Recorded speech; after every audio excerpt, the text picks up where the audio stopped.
वेदों तथा श्रीमद् भगवद गीता के ज्ञान को प्राणी मात्र तक पहुंचाने के प्रयास में लगे हमारे चैनल सनातन धर्म ज्ञान गंगा में आप सभी का स्वागत है। मेरे प्यारे कृष्ण भक्तों, आप सभी को जय श्री कृष्णा। मेरे प्यारे कृष्ण भक्तों, सनातन धर्म ज्ञान गंगा चैनल के आज की वीडियो में हम लोग श्रीमद् भगवद गीता के अध्याय 13 के श्लोक 5 को भगवान श्री कृष्ण जी की कृपा से सरल रूप में सुनने और समझने का प्रयास करते हैं। जय श्री कृष्णा। महाभूतान्यहंकारो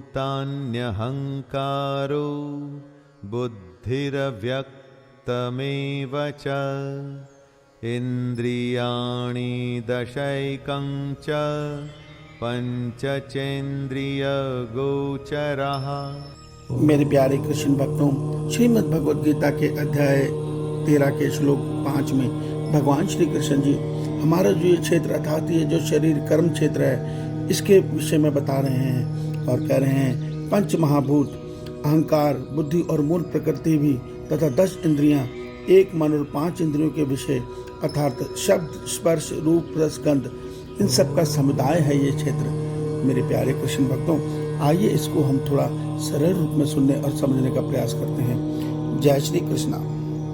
मेरे प्यारे कृष्ण भक्तों, भगवान श्री कृष्ण जी अर्जुन के माध्यम से हम सब मनुष्य को यह सत्य बता रहे हैं कि हे अर्जुन, ये मनुष्य रूपी शरीर रूपी यंत्र है, ये इसको भगवान क्षेत्र बताते हुए कह रहे हैं कि ये क्षेत्र जो है, जो कर्म बंधन के द्वारा मनुष्य को फंसाए रखता है, इस 24 तत्वों का समूह है।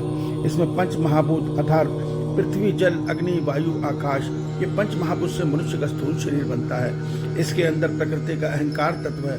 जो अहंकार तत्व का काम है हमारे मन को और बुद्धि को माया के साथ जोड़े रखना। जिस दिन ये अहंकार तत्व भगवान के श्री चरणों में अध्यात्म की साधना के द्वारा समर्पित हो जाता है, उस दिन मनुष्य माया बंधन से मुक्त होकर स्थित प्रज्ञ स्थिति में अर्थात परमात्मा में स्थिर हो जाता है। मगर जब तक अहंकार तत्व प्रकृति से जुड़ा हुआ है तब तक ये सत्य रज तम 3 प्रकृति के माया के 3 गुणों के सहारे मन और बुद्धि को अपने वश में करके 10 इंद्रियों के सहारे इंद्रियों के विषय शब्द अर्थात शब्द, स्पर्श, रूप, रस, गंध के सहारे इस संसार को भोगता रहता है।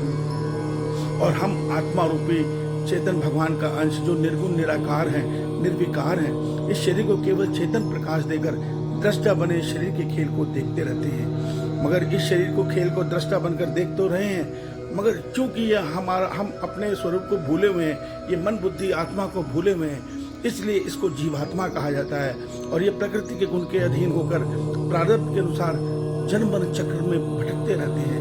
जब तक ये अहम को भगवान के श्री चरणों में अध्यात्म के द्वारा समर्पित नहीं किया जाएगा, तब तक ये मन और बुद्धि माया के बंधन में रहकर हमारे शरीर हर जन्म में हमें नया शरीर मिलेगा, किसी भी योनि में मिलेगा, ये सब हमारे साथ ही रहेंगे और इस संसार को सब रूप, रस, गंध, स्पर्श इन सब की सहायता से भोगते रहेंगे और हम दृष्टा बने इस शरीर के साथ जन्म मरण चक्र में सदैव रहेंगे। मगर जिस दिन हम अपने अहम का त्याग भगवान के श्री चरणों में आध्यात्म साधना के द्वारा कर देंगे, उसी दिन हम माया बंधन से मुक्त हो जाएंगे।